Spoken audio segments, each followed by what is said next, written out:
Good evening and universal greetings to UCT Vice-Chancellor Interim Emeritus Professor Davie, our various Deputy Vice-Chancellors, our esteemed TB Davie guest lecture speaker, fellow intellectual companions, whether that be colleagues, students, and community fellows.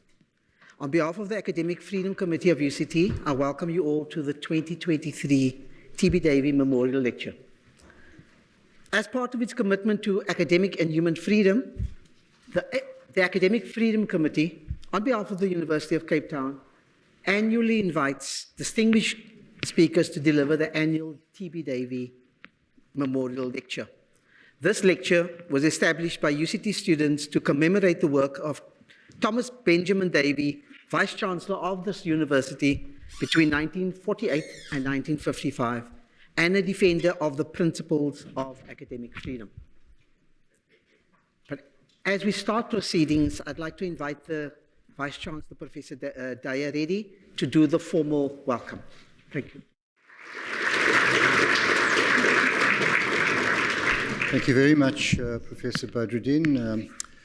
Members of the Academic Freedom Committee, students, colleagues, alumni, friends of UCT, good evening and a very warm welcome to this 57th annual TB Davie Memorial Lecture at the University of Cape Town. It's a particular pleasure, I should say, to welcome back to UCT our speaker this evening, Professor Sakhela Buhlungu, who was formerly the Dean of our Faculty of Humanities before his move to the University of Fort Hare as its Vice-Chancellor there. Wonderful to have you with us, Sakhela.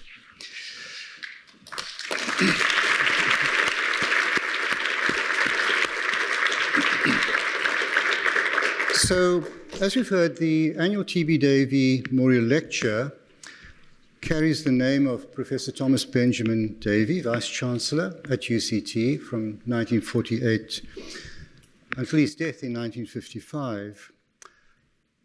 This period spanned the immediate post-war years and took us through to the beginnings and the entrenchment of the system of apartheid. Professor Davie is remembered as a fearless defender of the principles of academic freedom, and this legacy continues in the Memorial Lecture Series. The policy of successive Nationalist Party governments from 1948 onwards was to achieve segregation through legislation. The brutal, oppressive nature of the actions that followed will be well known, of course. The first legislation dealing with universities, which was the extension of University Act number 45, was enacted by Parliament in 1959. The Act provided that no black person who was not registered as a student in one of the existing, then mainly white, South African universities, when the Act came into operation on the 1st of January 1960, might attend that university without the written consent of the responsible minister. From the time it was first mooted, UCT opposed the draft legislation that became the Extension of University Education Act. The irony, of course, in the title extension will be noted. Years later, in 1983, the government introduced a bill to repeal both sections of that act, regulating the admission of students to universities. At the same time, however, amendments were proposed to the Universities Act to allow the minister to set conditions subject to which other population groups might be admitted. This amending bill was vigorously opposed by UCT, WITS, the University of Natal, and Rhodes. Nonetheless, the bill passed into law as the Universities Amendment Act number 83 of 1983. In November of that year, the minister decided not to exercise the power to set racial quotas. He did, however, set a condition that African people would require the written consent of a minister to register for undergraduate degrees and diplomas in medicine, paramedical programs, nursing, and surveying. Think about that. In 1985, the minister withdrew this condition, and then 6 years later, in 1991, the offending clause in that act was repealed. T.B. Davie publicly defied the various acts passed by the government of the day to limit the admission of black people to South Africa's mainly white universities. When the government's draft legislation was first mooted, he declared that the principle of academic freedom upholds the university's right to determine who shall be taught, what shall be taught, who shall teach, and how it shall be taught, without regard to any criterion except academic merit. In 1959, the former Chief Justice and UCT Chancellor, Albert van der St-Lyvers, delivered the first T.B. Davie Memorial Lecture, grounded in a speech that he had delivered not long before on the subject of academic freedom. Ever since then, UCT has hosted distinguished speakers from South Africa and from around the world to share with us their views, their wisdom, their insights also on matters pertaining to academic and human freedom. So in 1961, the intellectual activist Z.K. Matthews delivered the third lecture with the title African Awakening and the Universities. And by the way, the atrium in the Urikwacho building, which is the home to our Center for Higher Education Development, was later named after Z.K. Matthews.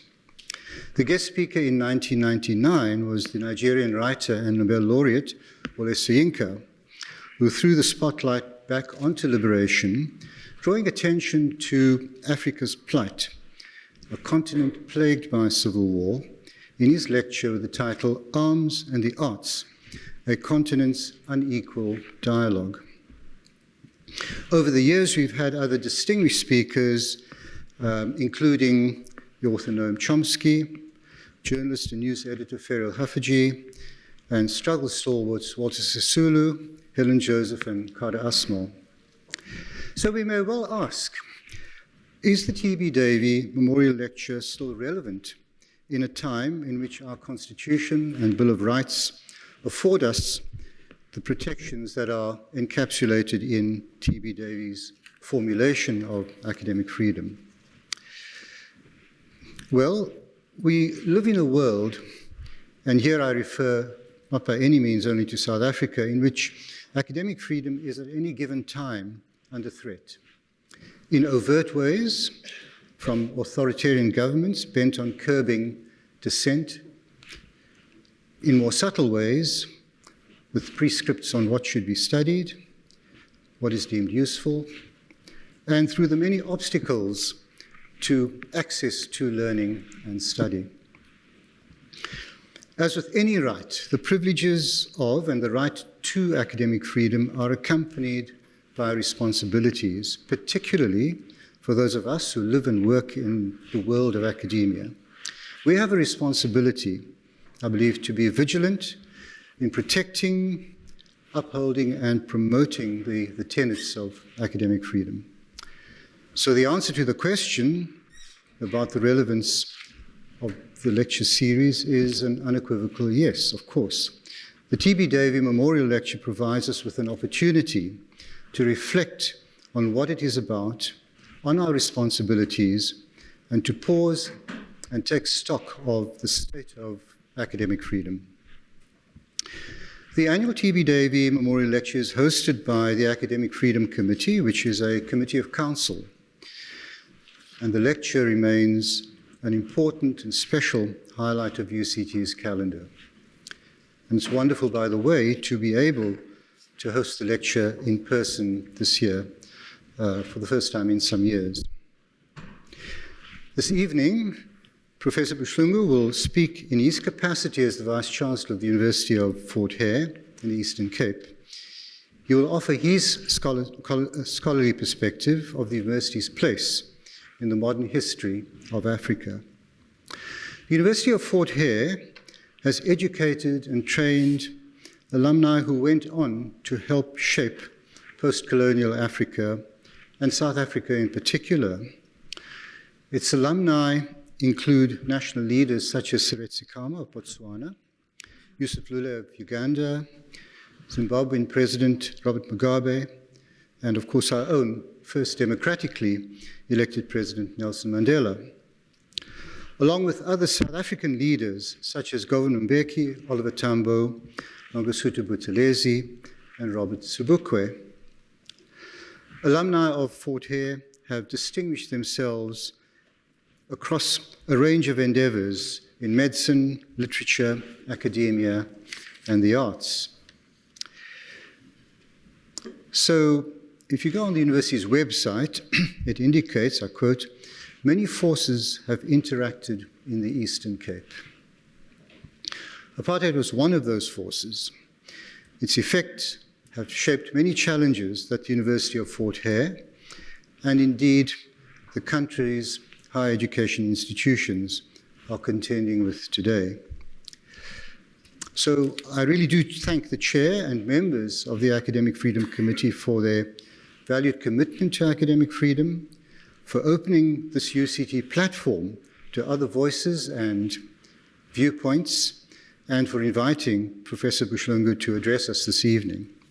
I now call on Professor Badruddin to introduce our speaker. Thank you very much. This year, the 57th lecture will be delivered by Professor Sakhela Buhlungu from the University of Fort Hare, titled Academic Freedom and Institutional Autonomy, a View from the Thyume Valley. Thyume Valley. In his lecture, Professor Buhlungu will cover the moments that marked the introduction of ethnic education at the University of Fort Hare across the 20th century. He offers 4 propositions for us to grapple with, propositions that he will explore in his talk this evening. But before we do that, I do also, what I did not do earlier on, one, I didn't introduce myself. I'm Azim Badruddin. And I didn't welcome council members. So, the Chair of Council, welcome. Sorry, I didn't mention that earlier, and all the other council members.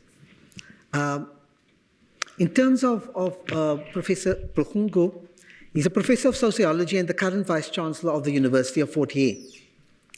He received his Bachelor of Arts at the University of Transkei in 1982, his honours degree at UCT in 1986, his master's and PhD degrees at Wits in let's not give your age away, the late 1990s, and has held academic positions at several South African universities, the University of the Witwatersrand, the University of Johannesburg, the University of Pretoria, and the University of Cape Town.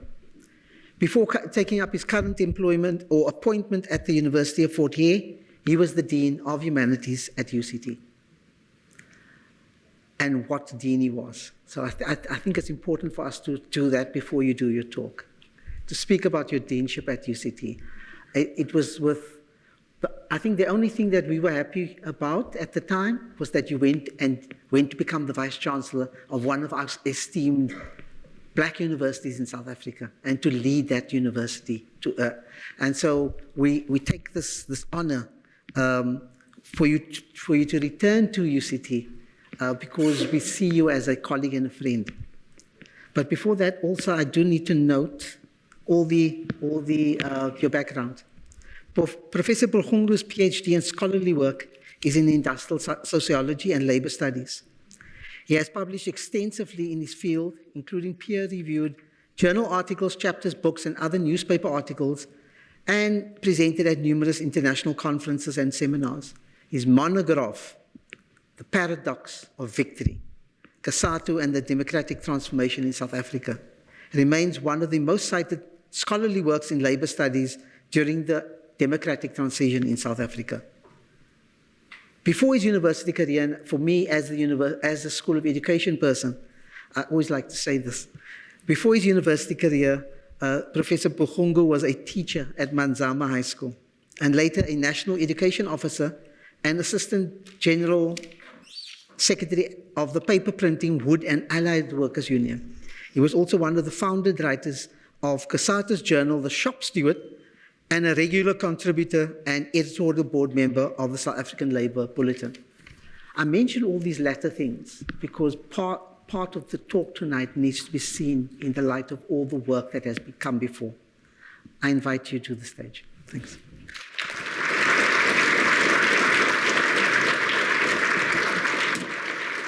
Thank you very much. Thanks, Professor Badruddin, Professor Reddy, Vice-Chancellor, Chairperson of Council, Mr. Arnse. Thank you very much. When I came in, I got carried away. I was greeting and hugging, and I realized actually here I'm a guest, I should behave. So if I didn't give you a hug, it's not personal. I realize that I'm here for business, not for pleasure and leisure.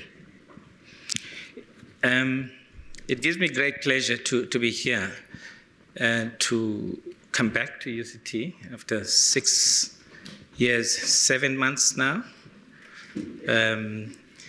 I must admit that to a degree, and this is no reflection on UCT, it's probably because of the pace at which things have been moving.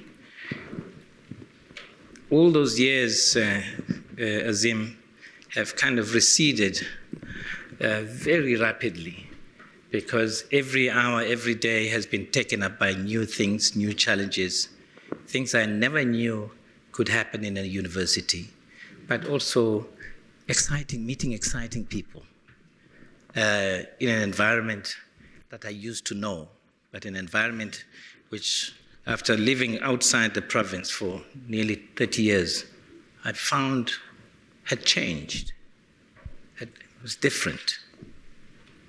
I assumed going back that doing academic work and academic administration in that environment would be kind of a seamless kind of transition to what I'd been doing in all these other places, particularly UCT, but it was never to be. But before this, let me just say that I come back here very consciously, knowing that I come here for the T.B. Davie lecture, walking in the footsteps of one of our own, the first graduate of our University of Fort Hare, Professor Z.K. Matthews. First graduate who later on became a professor and was the first Fort Harean to give a T.B. Davie lecture in 1963. I'm very conscious of that. I had to read his lecture. All handwritten, very neat handwriting, beautiful, very deeply felt, because it was a moment of trauma. It was a moment of pain.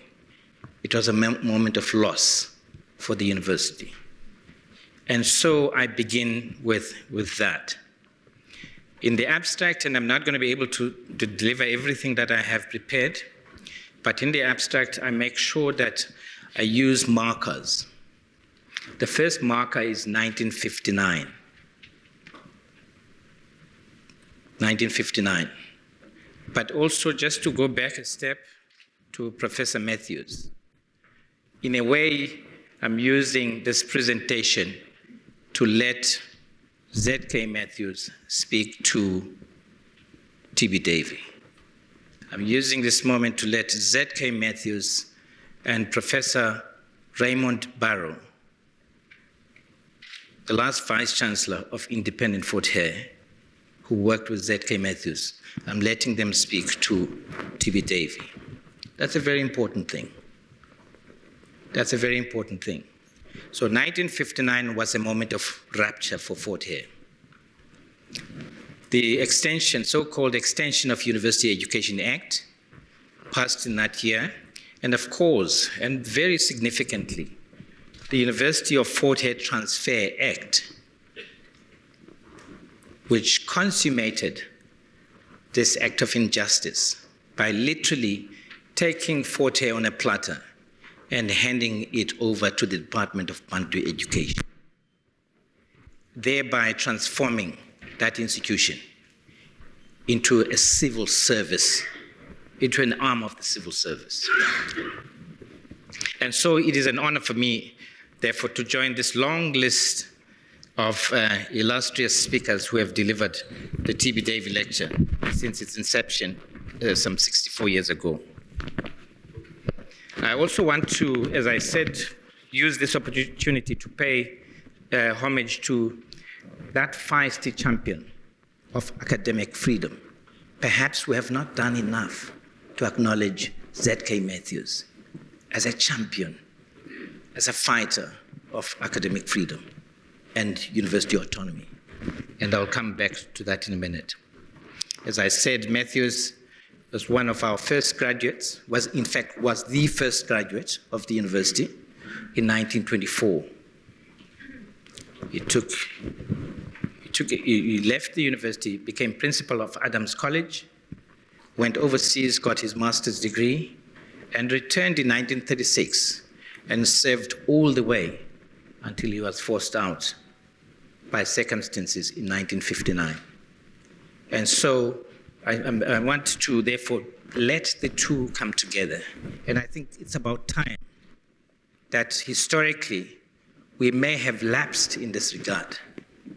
We may have lapsed in not letting the two dialogue, in not having UCT speak to Fort Hare. Now, the reason I'm saying this is that the fight that TB Davie took up in defense of academic freedom was because of Fort Hare. That's what it was about. By taking Fort Hare and turning it into an ethnic university, and then barring students, black students, from coming to UCT, the main subject was Fort Hare. The main subject was Fort Hare. And of course, the fight was joined in a very significant way by Professor Davie.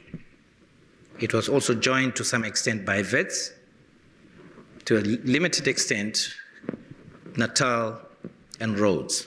We can talk about those later. But the significant role about Matthews that I want to paint here is that when it came to the crunch in 1959, he was given a choice. You continue as a professor and chairman of Senate, but then you become a civil servant. You have to resign all your political appointments, and you'll be treated as a civil servant. And in one of his letters to one of his friends and colleagues, he says, I've been given this cruel choice. Remember, in 1959, he was 2 years away from retirement, and he lost his pension. He faced the prospect of losing his pension 2 years before retirement. But then the alternative was that he would then submit himself. Remember, he was a key leader, national leader of the ANC by that time, to submit himself to the status of a Bantustan, or rather Bantu education civil servant. And that's a choice. That's a choice. And he took the exit option. He took the exit option. And I won't go into that now. So he chose to resign rather than continue working under terms and conditions established for civil servants under apartheid and under the Bantu Education Department. So that's very, very, very important. And as I've mentioned, the Transfer Act to Bantu Education, but we know now that the Transfer Act was accompanied by the creation of other ethnic institutions. And that one is common knowledge, so I'm not going to get into it. But what was very, very important is that the transfer was brutal. There was no room for negotiation. There was no room for bargaining. As a matter of fact, white staff, including Professor Barrows, former professor of economics from the University of Natal, appointed in 1957, they were summarily terminated. A lot of white English-speaking staff were terminated. A lot of black staff also opted, who were given the option, opted to exit. And then began a period of incorporation of Fort Hare. And that period set in motion one of the most brutal assaults on academic freedom and autonomy. One specifically for the University of Fort Hare.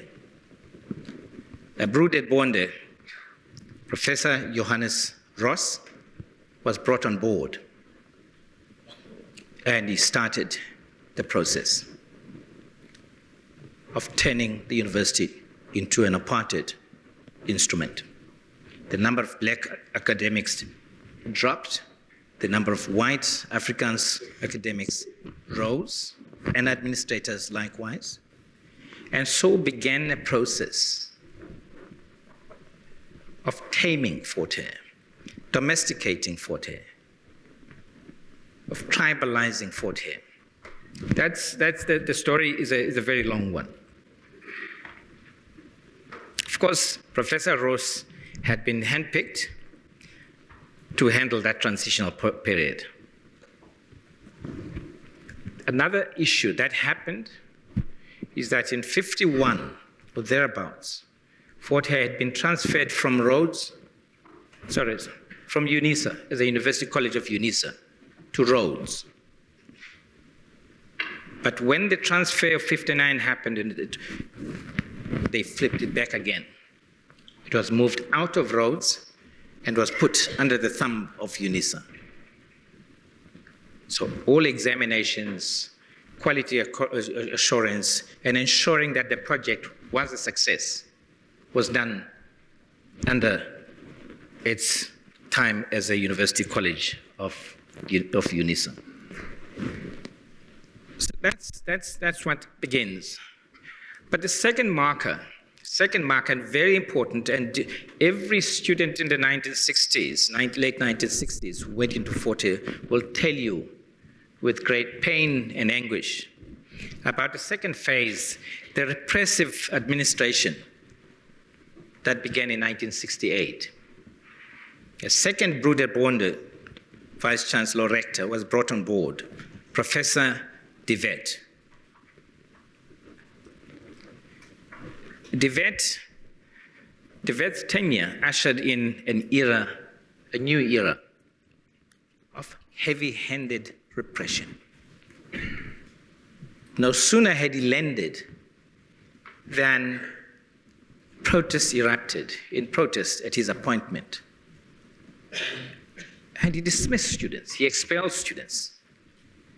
Our current Chancellor, Thyume Valley, was one of them. The former President of Convocation of UCT, Barney Piekena, was one of them. The Wundler brothers and a whole lot of others were summarily expelled from the institution for staging a protest against Davie. But Davie was ruthless, and I will not detail that. But Davie was also ambitious. I think within the system, he saw himself rising to greater heights, and so he wanted to use Fort Hare as an experiment, as a success story of management under Bantu education, university management under Bantu education. He started infrastructure projects, the new library, new buildings. He was able to leverage resources. But he did it to demonstrate that those critics who said it was a bad idea, actually it's a good idea. Look what I'm doing. He increased enrollments. 1970, the university had 613 students. In 1975, it had 1,320. So he wanted to build it into this kind of experiment of Afrikaner management and apartheid management of black tertiary education.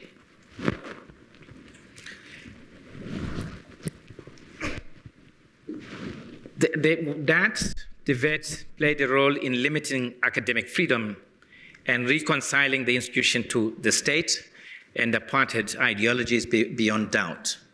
I mean, it appears in every text, in every written text, and testimony by former staff and students of the university. He also ensured that staff opposed to apartheid were not allowed to be active on the Fort Hare campus. NUSAS was banned. The National Union of South African Students was banned from Fort Hare because he deemed them to be a bad influence, a bad political influence. They were not allowed. He would even protest to the rector of the seminary next door, that I'll speak about in a minute, when NUSAS came to hold meetings next door at FedSem. He would protest and he would organize the special branch to go and meet and listen to NUSAS next door.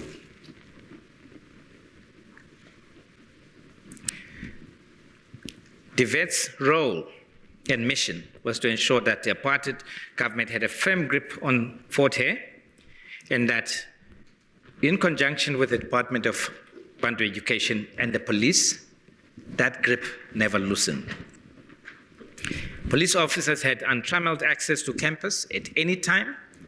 At the slightest provocation or slightest sign of unrest, the police and special branch would be on campus, sometimes uninvited. I'm saying all of this, I'm doing all of this to demonstrate that what we deem to be, and some of the debates that we've had about academic freedom, there was not even a pretense. There was not even a pretense that something of that kind would operate. There was no interest, there was no pretense. It was under the Department of Bantu Education. It was part of the big, grand project. By the time that Professor Davie left office, Fort Hare had lost whatever semblance of institutional autonomy that there may have been before 1959. It was a state institution. It was a state institution with all the kind of limits that state institutions experience relative to universities at the time.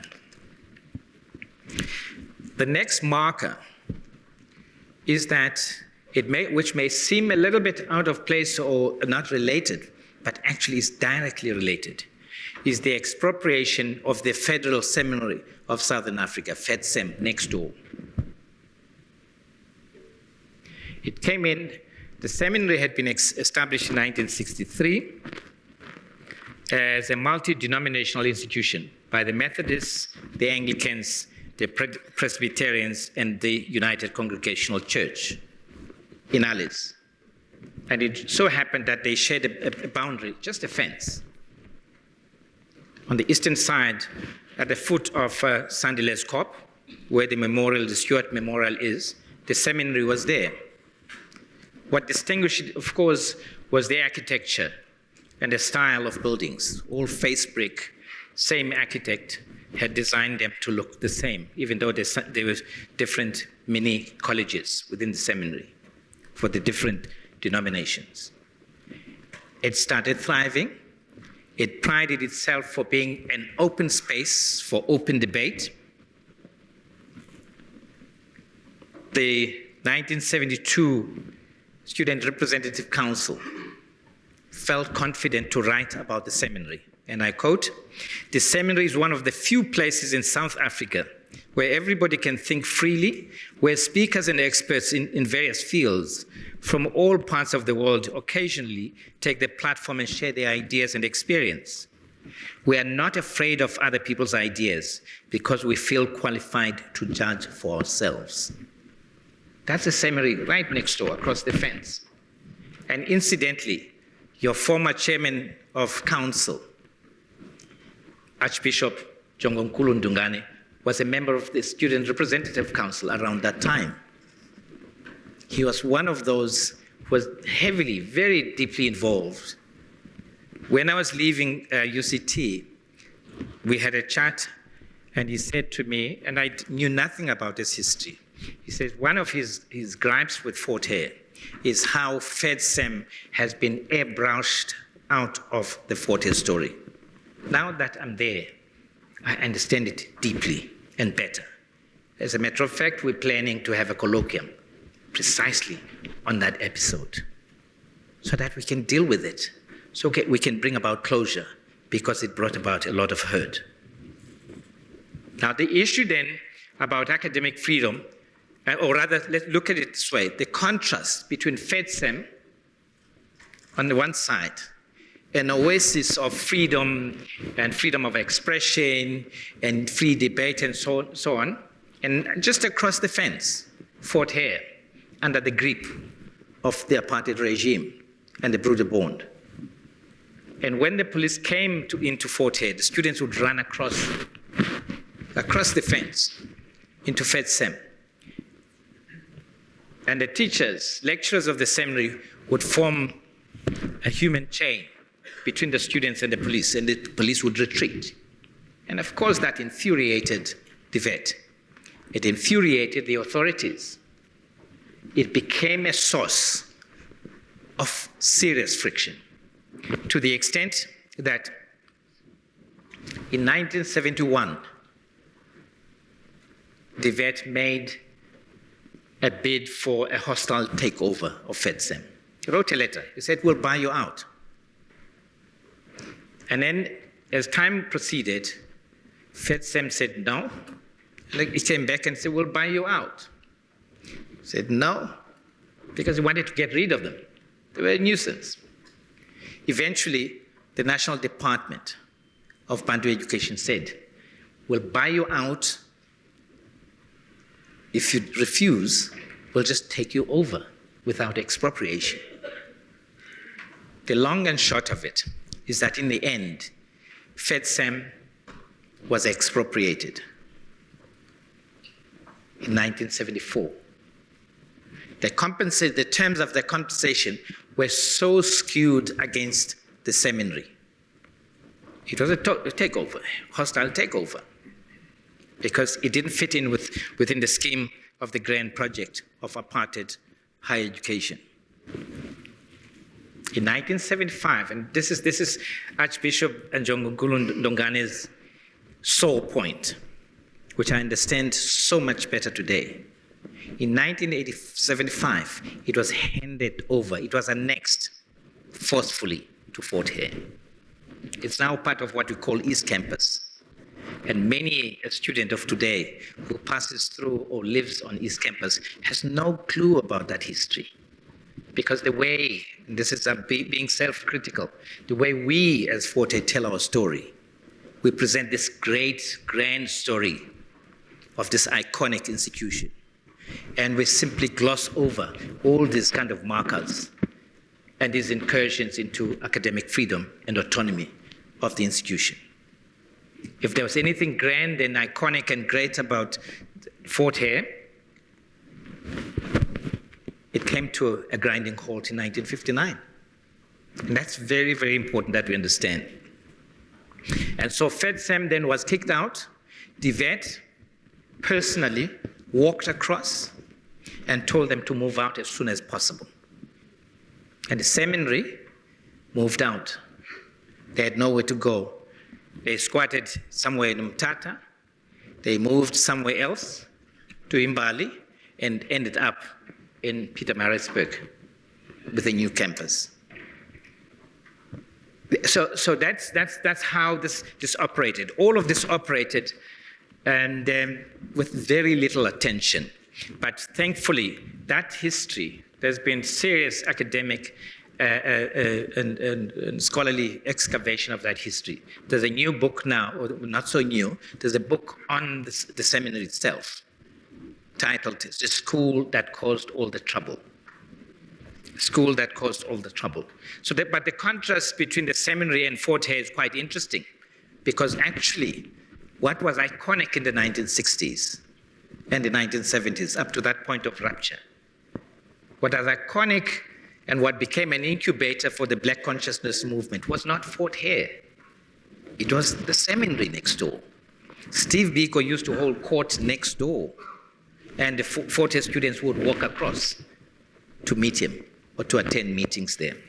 So very, very important, again, how we tell stories, how it tells the history, and how we kind of traverse this very long and painful journey of our institution with reference to academic freedom. The next marker for Fort Hare, and as you can imagine, you can think of it this way, of the noose tightening on Fort Hare, the noose of loss of academic freedom, loss of autonomy. It starts in 59 and it gets tighter and tighter, and every new vice-chancellor comes in and just tightens the noose. Of course, the university carried on. Teaching happened. People graduated. But what we celebrate and what we fight for, academic freedom and autonomy, did not exist. And therefore, a lot of things that we hold dear were not applicable. The noose tightened even further. And I'm kind of walking through long stretches of time here very quickly. In 1981, Fort Hare was then handed over to the Ciskei Bantustan. It became a Bantustan university. And so by that time, any niceties about academic freedom and autonomy were gone. It was now a state institution. The Ciskei police was always camping around campus. Charles Sebe and his brother did not brook any opposition, any protest. And that's how it was. And so throughout this period, and to cut a very long story short, new cultures began to take root.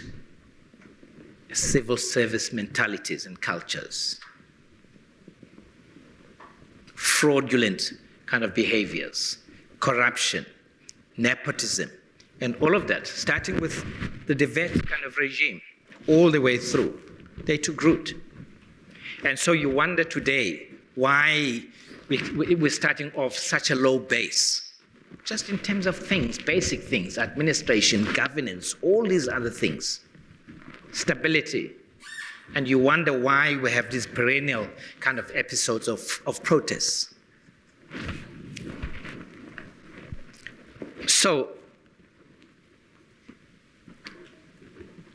of course, the response of students during these periods, and increasingly in the 1970s and more so in the 1980s, was to turn their energies into joining internal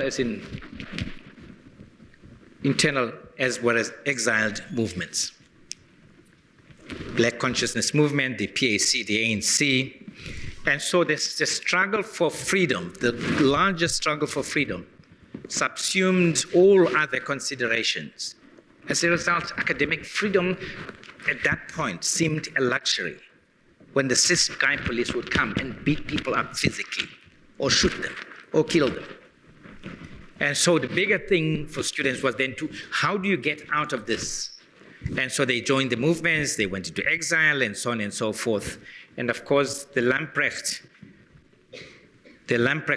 kind of tenure, or rather Professor Lamprecht's term as Vice-Chancellor from 1981, it did not let up in terms of the repression. It continued.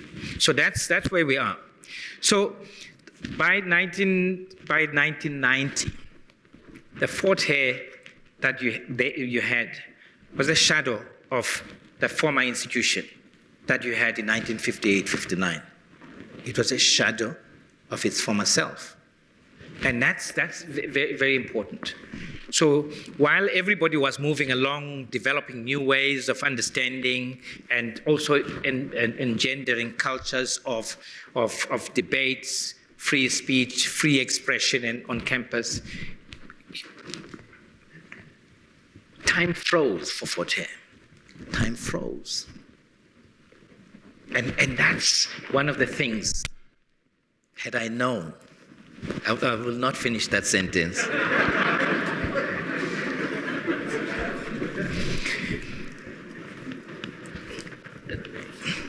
So the University of Fort Hare, as I said, was then a shadow of its former self, that vibrant, that racially diverse institution that experimented with academic freedom and autonomy during its first 43 years was gone.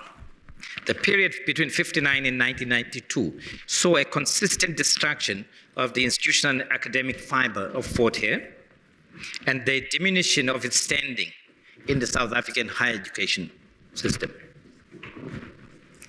Furthermore, defenders of academic freedom and institutional autonomy of the caliber of Z.K. Matthews, Professor Barrows, were no longer active at Fort Hare, either because they were ejected by their respective university administrations or were frustrated to a point where they left the university. And it's at that point, and this is where the missing link resides, that other universities, there's no solidarity, there's lack of contacts, there's a lot of interplay and intercourse between the institutions, whereas some of that fire could have been reignited. Fort Hare stood there isolated, atomized in a Bantustan setting. And of course, now let's move to the more recent period, and I'm going to move faster here. From apartheid to democracy, and I say here, from one nationalism to another. From Afrikaner nationalism, whatever you call what we have now, democratic nationalism, national democratic revolution, whatever you want to call it, but that's what we had. And you might want to think that there are differences. The one was better than the other. Perhaps this one is better, perhaps not. And that's the question when we're talking about freedom, academic freedom and democracy. By the 1980s, the overriding imperative of the anti-apartheid struggle was to dismantle apartheid and build a democratic society. And the Bill of Rights makes it very clear, or rather captures very briefly in section 16(1)(d), when it speaks about academic freedom and freedom of scientific research. But very little else. Very little elaboration in further discussions. And very little kind of grounding of that discourse at Fort Hare. They carried on. What happened is that the new nationalism, and I will put it this way, perhaps opportunistically, took the iconic status of the university and used it as a flagship. Suddenly, Afrikaner chancellors were replaced by chancellors of the new order. Afrikaner vice-chancellors were replaced by vice-chancellors of the new order. Afrikaner professors were replaced by professors of the new order. But in terms of substance, how much change did these changes bring along? That is the big question. How much substance? Especially in terms of now pushing back the frontiers in favor of more or greater autonomy. Perhaps, and if I may kind of run ahead of my talk here, this is one of the dilemmas that we face today, that myself and the team that I work with are facing today. Perhaps the backlog in terms of pushing back those frontiers has accumulated so much over the years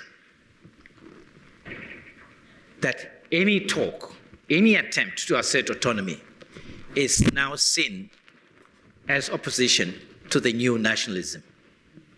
as opposition to the new order. And that's part of the issue. Any opposition or any action against some of these deep-seated cultures, these perverse cultures that incubated fraudulent behaviors and so on and so forth. Any attempt to push back is seen as anti-establishment actions. The new administration is targeting politicians. Those are headlines that you see today. They're targeting this or the other politician. No, it's not that. It's because that's how the new nationalism has positioned itself. That it uses structures, power structures of old to actually continue with some of these behaviors.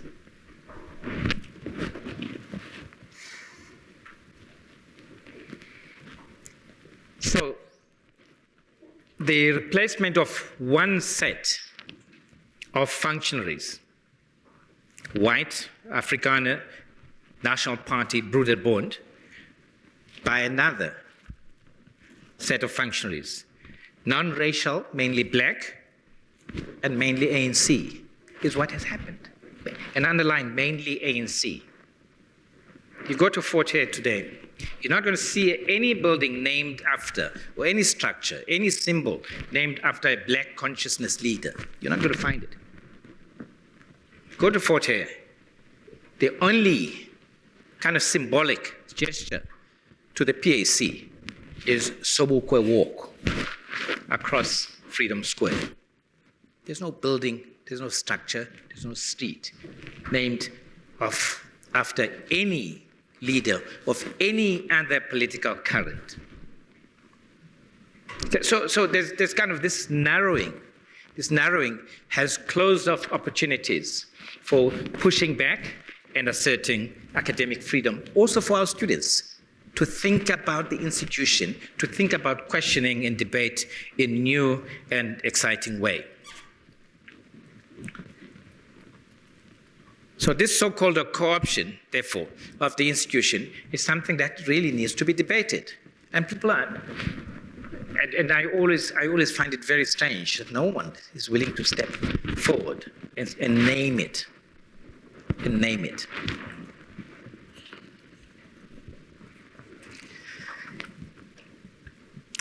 I should say, though, that the post-apartheid or the democratic nationalism has put in place many positive building blocks for the expression of academic freedom.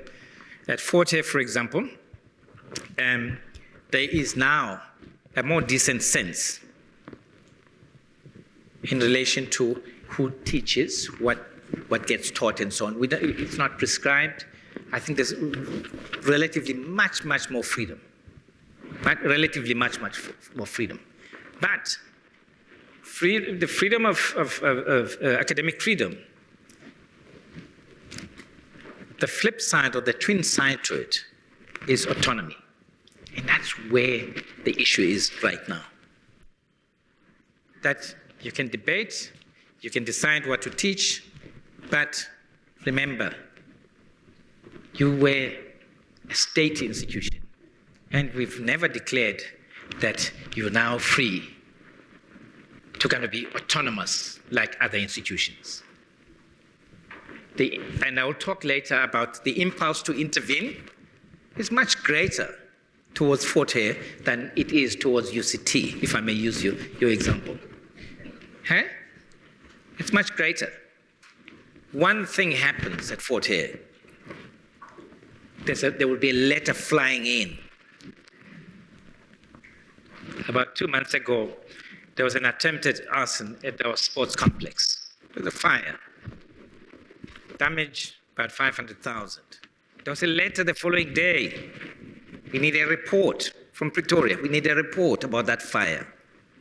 For goodness sake, we need a report about the fire. I'm sure you had fires too.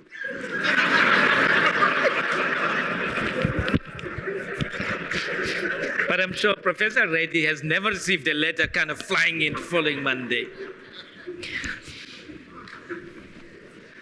The one issue, and I'm now moving fast towards the latter part of the conclusion, is that the university has faced, in the post-apartheid period, many instances of instability.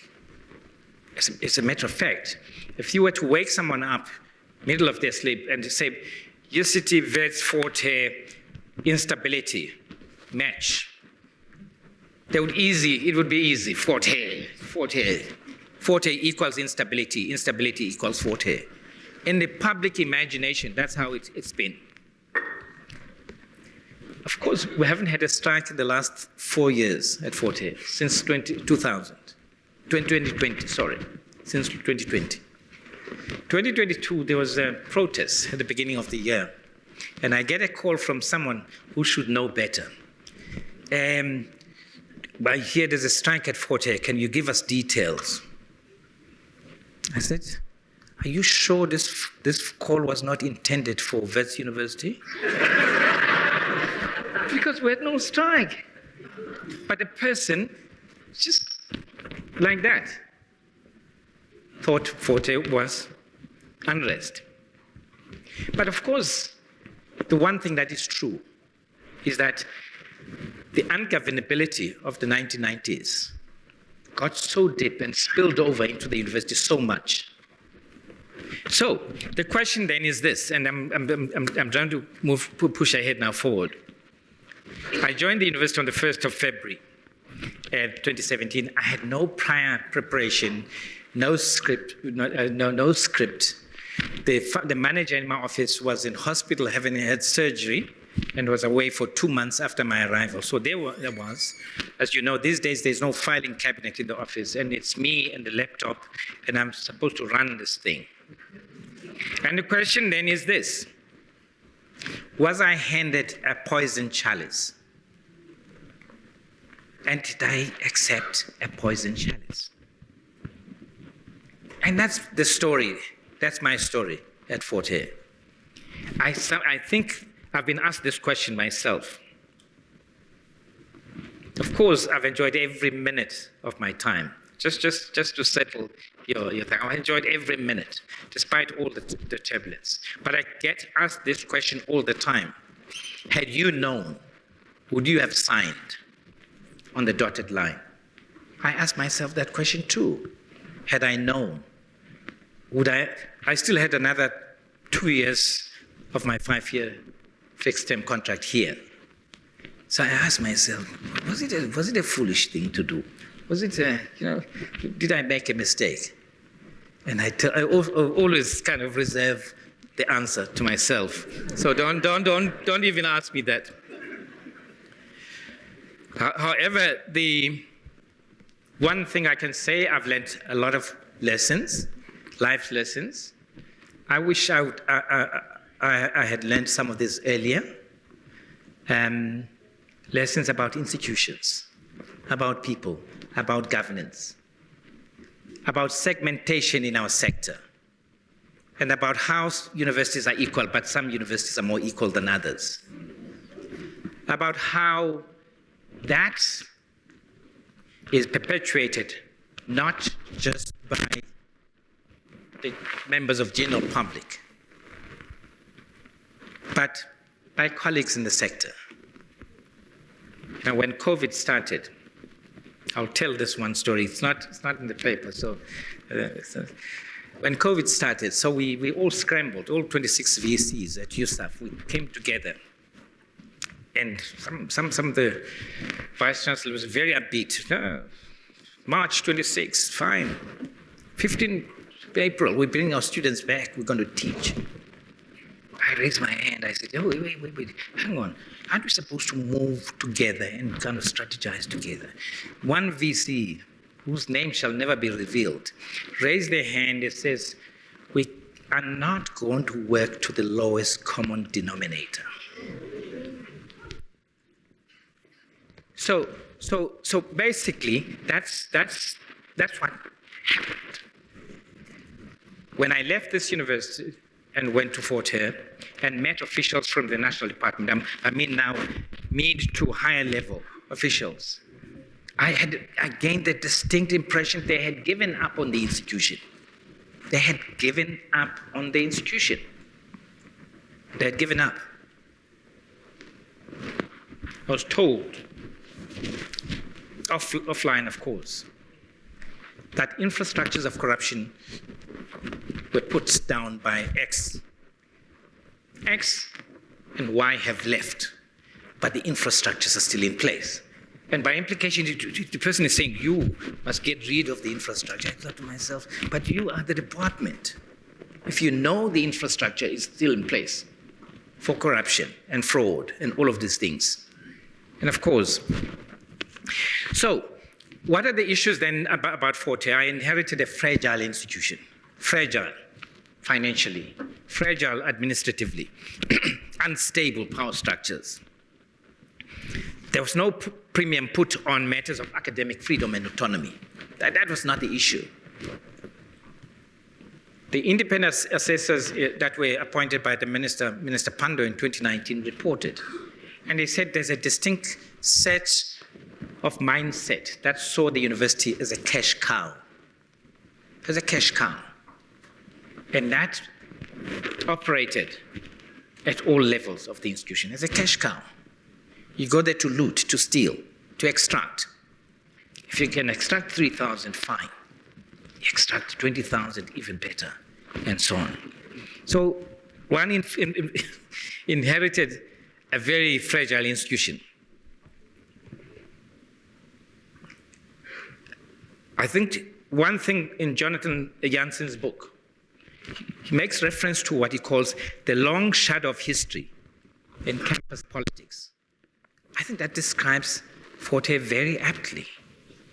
That long shadow of things that happened, of practices, of cultures that continue to operate, to function, to shape how people run their lives, run the affairs of the university today.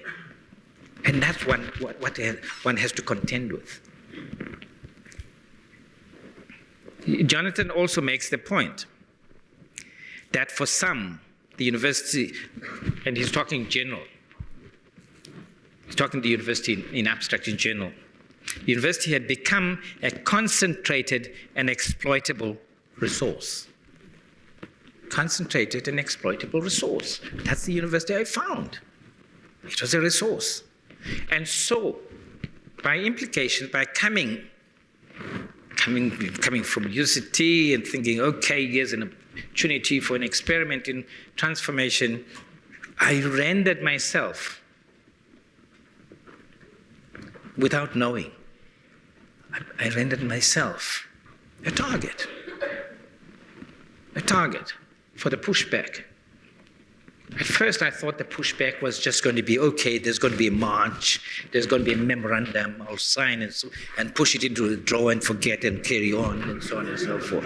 I thought that's the kind of pushback, I'm sure that's the kind of pushback that Professor Reddy here. You take that memorandum and shove it in your bottom drawer and forget about it. No, it wasn't like that. In week 2 of my arrival, week 2, there was a strike on our East London campus, 6,500 students. Week 2, I'm new here, I don't know anybody. Week 2, there was a strike. It lasted for 7 weeks. That's half a semester. Nothing moved. Nothing moved. No administration, no teaching, no research, nothing. I thought, okay, well, what sort of, how do you do this now? This is pushback. This is just not memorandum pushback. This is serious stuff. So I realized, okay. Then, in October, there was even more pushback. This time a building was burnt down. I was sitting in a workshop and I was sent these kind of videos of a building going up in flames. But wait for this. The following year, there was a strike by staff for 2 months. That's 8 weeks across the university. Nothing moved. Nothing moved. Nobody spoke about academic freedom or anything like that. Nothing moved. Of course, there's one thing I knew, and I said to people, to the team, I said, there's only one thing I know about strikes, and it's a universal truth. No strike lasts forever. There's nothing like a permanent strike. So, what I'm saying then in short is that I found a university that had been captured, I'll use that term loosely, by vested interests. And the vested interest, their modus operandi was to manufacture chaos. To manufacture chaos, to make sure that there was chaos. Because when there's chaos, you will never know where the truth resides. You will never know where the solutions are. And again, I'll use this, or any niceties about freedom of this and freedom of that don't matter. Nobody cares. Nobody cares. So it was a university that had severe resource constraints, not the poorest in the country, but it lacked resources. It had untenable conditions for students and staff, and these were the common triggers of instability. What I did not know at the time, which I know now, is that this web of vested interests, they lurk everywhere. They're everywhere. Literally, a web. You deal with something here, and then it pops up there, and then it pops up all over the place. That's how it is. It pops up internally. A student here who works with a service provider there gets a bribe of 15,000. While you're dealing with that, the service provider is working with another staff member, and that kind of thing. And so you touch one person, you think you've isolated the problem.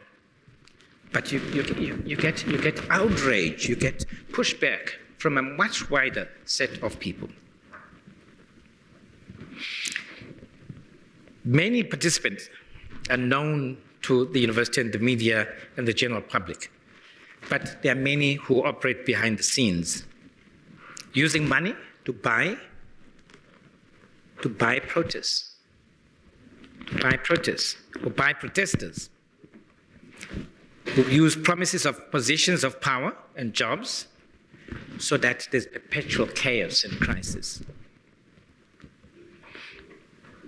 Legitimate grievances, and there are many in an environment like that, get turned into forms and fodder for perpetual mobilization of chaos. They get turned into weapons against the university, the administrators, regardless of their reputational harm to the institution. And so, in these circumstances, chaos becomes currency. It becomes currency for delegitimating management, for delegitimating established policies, and for the purpose of ensuring the capture of the institution by these vested interests. I remember when I was here and there was unrest in 2015 and 2016, when things get difficult, it becomes difficult. But you know that sooner or later it's going to come to an end. You'll be able to negotiate an end to it and then move on. But what if it carries on and on and on? And that's what one has to contend with. Some of these networks and these webs and syndicates operate from outside and from within. They're using strategic positions in operational management and governance structures, including council, including council. Let's talk about it. The council's mode of governance. I know many of us look up to councils as the ultimate form of governance. But councils have become, across the country, and I'm not talking about mine, all of them, they have shown themselves to be vulnerable to pollution themselves. And all you need in a council It's one person, two people, three people. And that council becomes toxic. All you need in management is one person, two people, three people. And that management structure becomes toxic. And so, again, we're not talking about this. We talk as if the Higher Education Act and all of these modes of governance that are there will forever be our salvation. Not anymore. We need a re-examination of these modes of governance and modes of management of universities. The actions of these networks serve to derail the operation of the university as a space of teaching, of learning and research, and instead put infrastructures of predatory accumulation. I want to, as I conclude, move towards this now, like never before, a burden, rather a heavy burden of bureaucratic management in the university system. They're reporting. Things are bad, but the reporting is going up.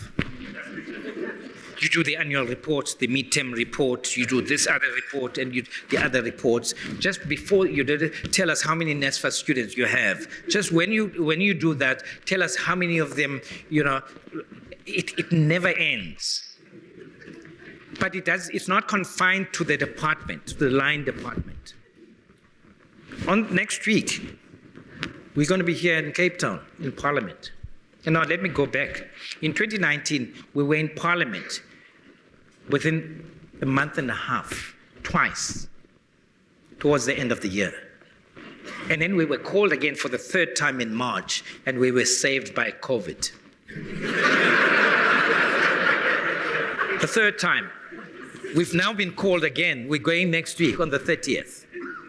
Just when we were kind of reeling from all of this avalanche of papers, the Commission for Gender Equality has also summoned us. Just when you think you're fine, then the public protector summons you. The Human Rights Commission. And we're talking about real cases. And so you have this overkill that masquerades as oversight. Actually, whose reports serve absolutely no purpose. And nobody reads them. Because the following month, you're going to be asked something that was in the annual report that you submitted in June. Please give us this document, but it's all there in the annual report. And so this burden is one of the issues. Actually, it's one of those slow kind of forms of encroachment. They encroach. They pin us down.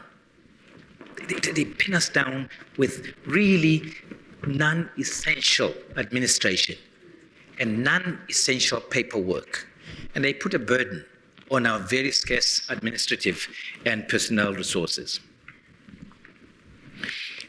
This other implication of these increased demands, of course, is that it often becomes a Trojan horse for micromanagement of the university. I've been part of kind of processes where vice-chancellors get us to submit this. Sometimes it comes via WhatsApp, right? WhatsApp is done. I mean, WhatsApp, you get kind of request overload via WhatsApp. And you've got to answer. Good God, so you get all of that. But in real terms, think about it. Fee setting, we've lost it. We lost it in 2016. It's in the Higher Education Act. Councils, university councils, are supposed to set fees, tuition and residence.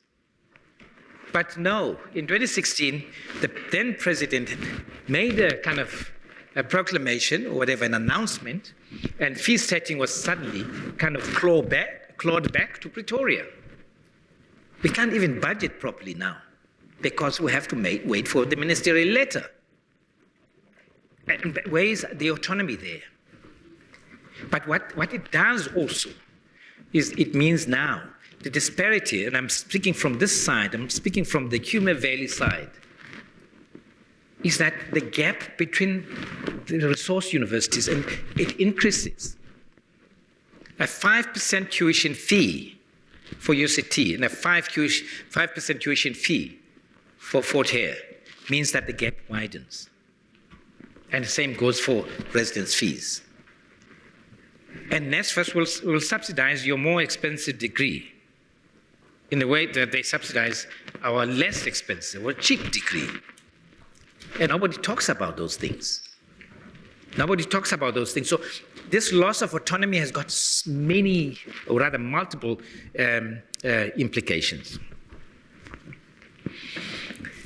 Let me talk about the violence. I'm sure many people want to know. Yes, I have to finish now. The specter of physical violence and its implication for academic freedoms. And I'll put it this way because I'm told now I must sit down. On the 22nd of May 2018, Professor Gregory Kamwendo, he was the Dean of Arts at the University of Zululand, was gunned down in front of his home at Mpangeni. There was nothing from USAF, nothing from anybody, nothing from any commissioner of police or anything. He died. That's it. And of course, at Fort Hare, we lost 2 staff members. That's now out in the public domain. And there was nothing until we stood up and said to the president, you have a choice. Either you let us get killed, or you're going to protect us. You're going to protect us. That's what it took. Because what's happened now, academic freedom, or rather academic autonomy, has been eroded so much that these networks, these syndicates are so confident, so brazen, that they now kill. They don't just send memoranda or foment unrest and give you and protest. They now kill. And that's where we are now. 7 people have been arrested, and one of them is a policeman from Umtata, a detective. He's the one who transported the killers to Alice and to Gonobi. And so that's where we are now. And so what does this mean for academic freedom? And I want to leave that with you as a question. And of course, it's not just that, and people have asked me about the question, how do you feel safe and so on and so forth. Of course I'm safe, I'm here, I'm standing here. I'm standing here. And I said to Minister Grele, look, I'm here, I'm not going to go anywhere. And I said, if I die, you're going to just fetch my coffin from outside the house in Alice. That's what you're going to do. Academic freedom, yes, in civilized, genteel spaces, it's nice to sit and debate and do all of these things. Where we are in the Thyume Valley, we're now battling the syndicates in a very real sense.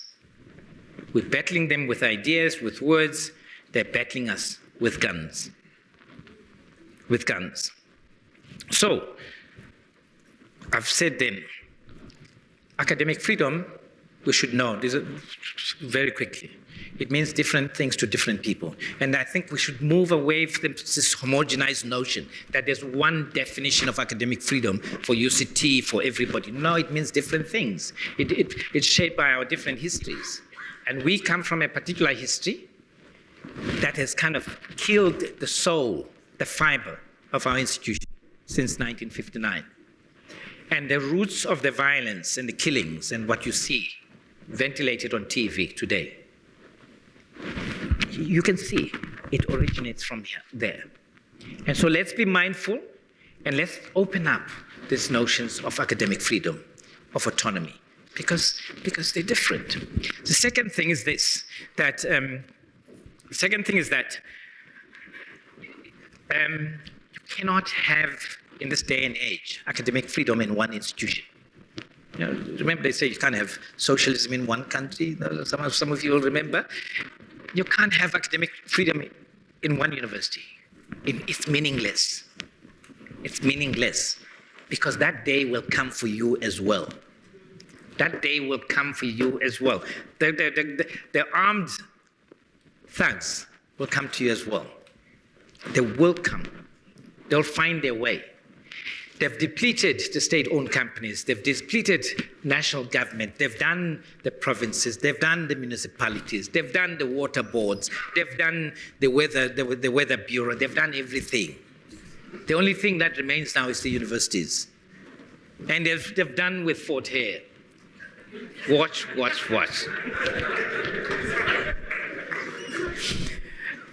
And frankly, I think what's very, very important, therefore, all of these mean that if we continue to have this kind of debates about academic freedom that don't look at the big picture being not just in the province of the Western Cape, in the province of the Eastern Cape, but not in South Africa, but global. That's what it is now. That's the only way we can get to a really meaningful and constructive and successful debate about academic freedom. And so, as we stand here today, I'm not sure if Z.K. Matthews, had he been alive today, would he have opted to return to do his remaining 2 years before retirement at this point in Fort Hare's history? I'm not sure. I thank you very much for this opportunity, and I hope that that has been meaningful. Thank you so much.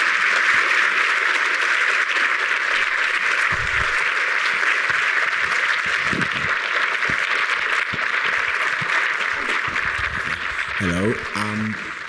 So to what extent do you feel that the neoliberal order, like that we have inherited in the post-apartheid period, has inhibited the autonomy of the previously sort of Bantustanized universities, and how, given the current sort of political trajectory, can we sort of decouple those two to have more sort of independent universities that produce free-thinking individuals?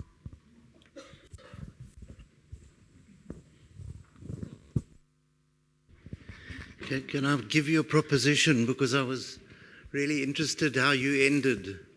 You started with Fort Hare, and then you went to the multiple provinces, and then the national, and you actually went to the global, which I think is correct. But listening to, if you end there, you can, I think one will say, no, it's impossible.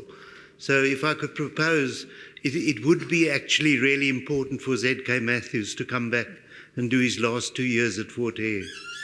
For me, that's undoubtable and necessary.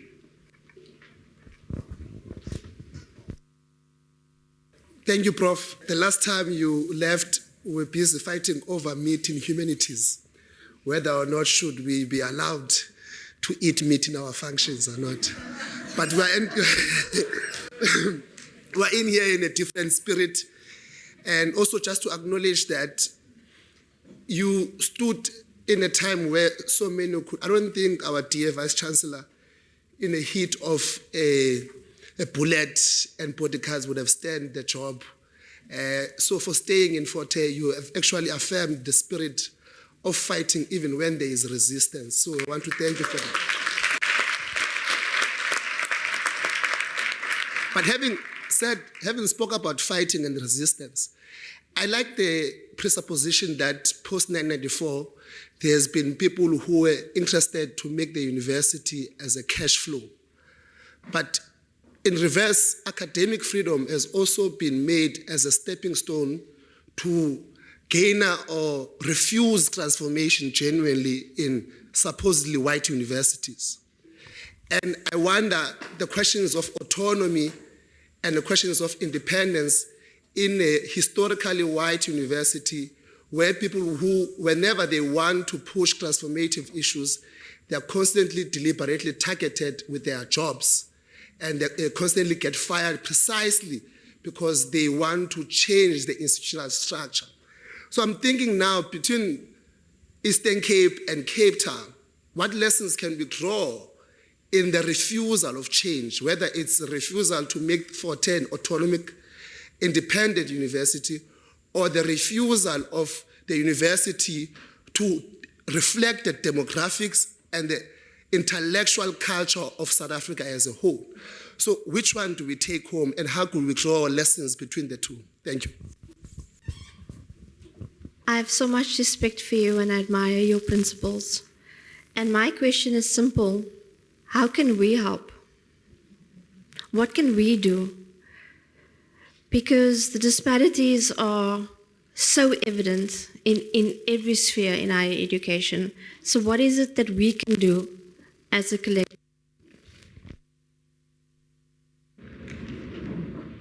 There is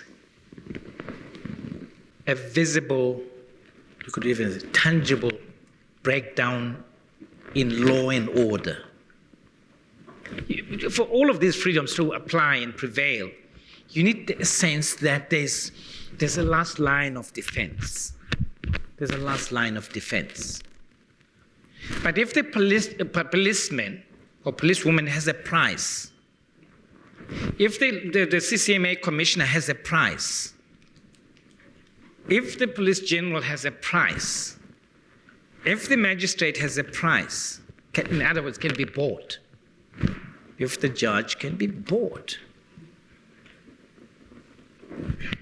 very difficult. It's very difficult. Basically, and this is where Z.K. Matthews would have a dilemma. When these two officials of ours were shot dead, assassinated, there was not even a line from our provincial authorities, all of them, politicians and police officers, nothing. So ZK would be putting his life on the line. And then, even if one person was caught, the docket would probably disappear somewhere. So ZK would be in danger, would be putting his life on the line. And so when we talk about these freedoms, we need to kind of read them alongside, or rather against the backdrop of our law enforcement and judicial systems. Those things that will, at the end of the day, you can say, the academy is rotten, all it likes, but at least we know there is recourse. It took us to stand up and basically phone the President of the Republic. We came here to Tainis. We came here. The minister was sitting there,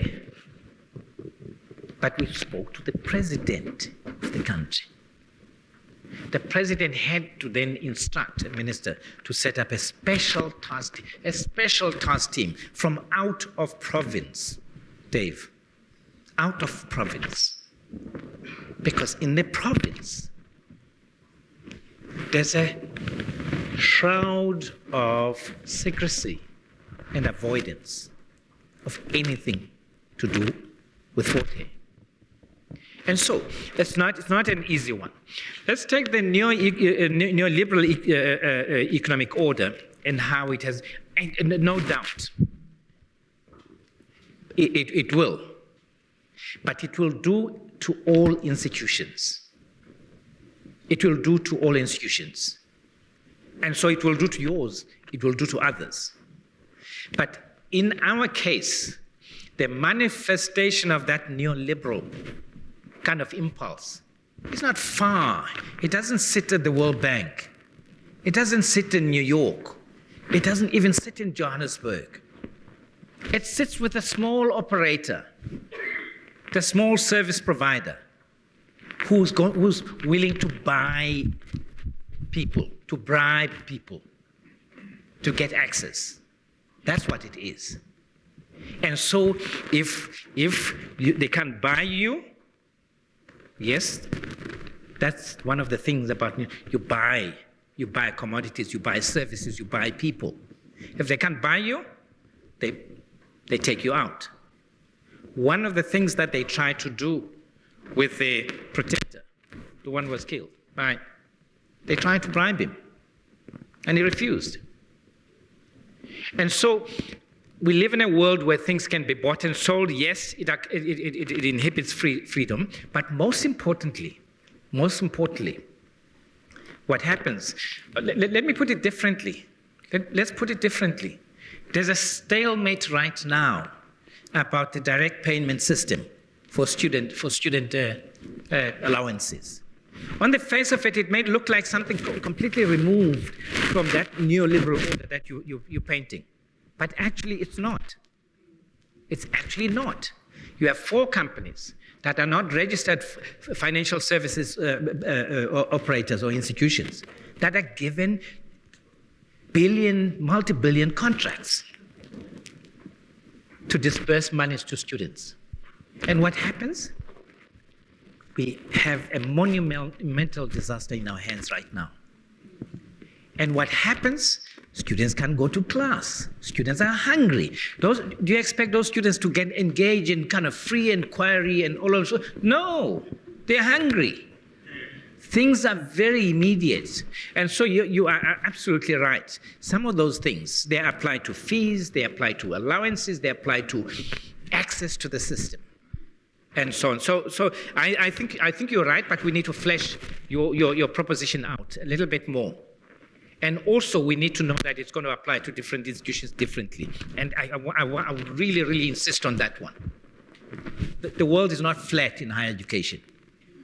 The world is not flat. It's unequal. Right.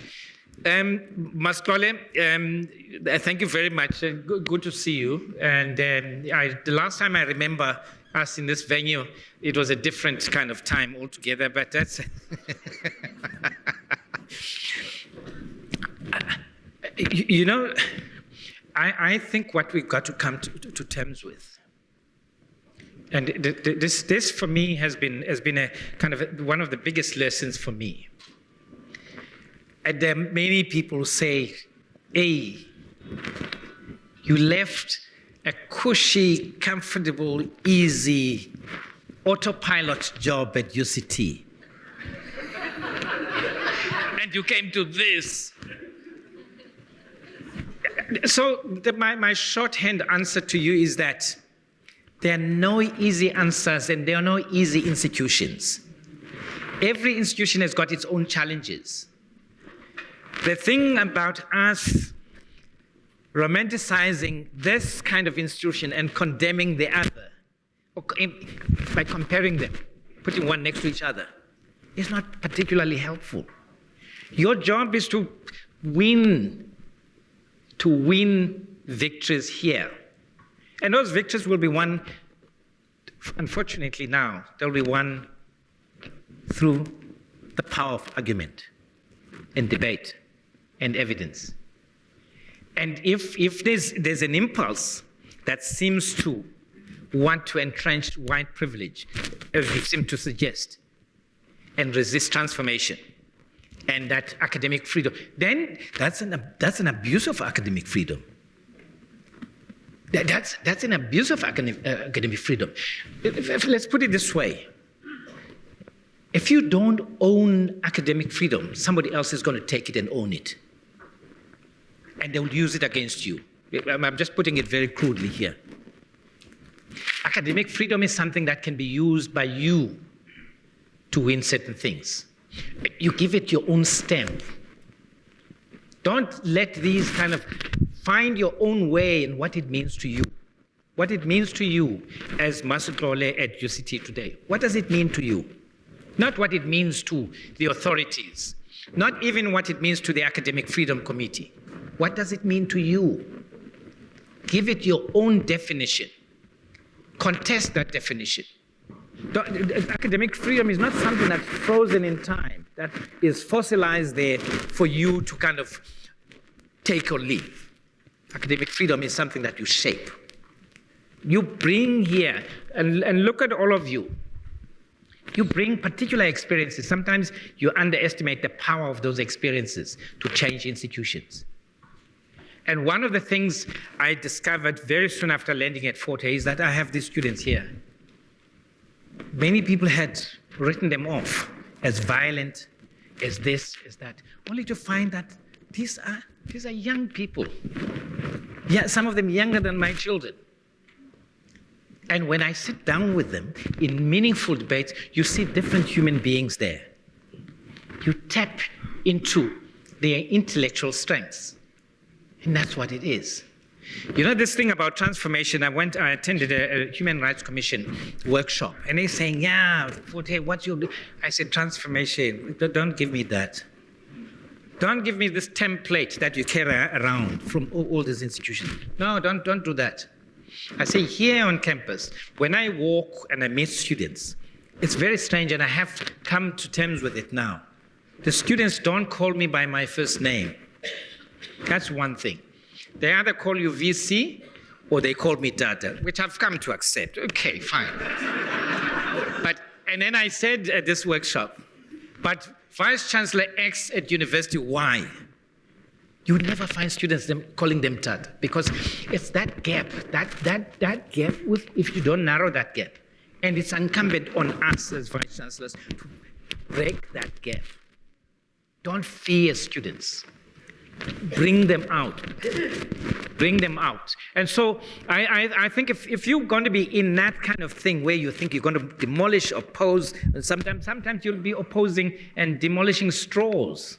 I don't think that's the way to do it. Thank you very much.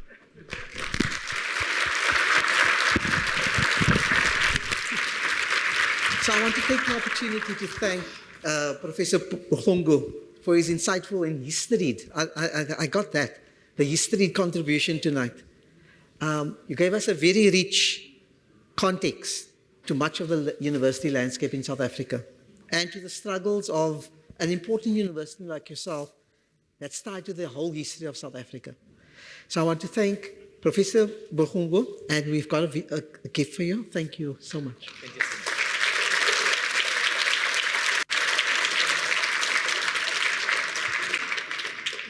Also want to say thank you to the VC, to all council members, to the head of council, chair of council, to our DVCs and senior university members that made themselves available to be here tonight. I want to thank academic colleagues and students for braving the cold, and it is cold in here, coming to participate in this discussion. I want to thank all other colleagues from the community that are part of the higher education landscape and other landscapes that are such an important part of these discussions. Unfortunately, we didn't have enough time tonight to have those other voices, but having you here is so important after COVID period. Long may these conversations endure. We need more and more greater participation in these conversations. I want to thank the CMD, in particular, Colleen Jefter and Rosina van der Rede. I'd like to thank you very much for overseeing and ensuring that this event went very smoothly. I'd like to thank the colleagues in ICTS that were here today, that oversaw the environment that we worked in. I'd like to thank the members of the Academic Freedom Committee for the hard work that they do. It's invisible work. And then also to Nicole Erasmus, our illustrious person that runs the Academic Freedom Committee. That's always silent, but she does all the hard work. The main reason why I'm mentioning all this is that UCT does not run on academics, nor on just the other staff. We run on all our staff. Everybody contributes to what we have. Academic freedom is part of the existence of all of us. So thank you very much tonight, and thank you all.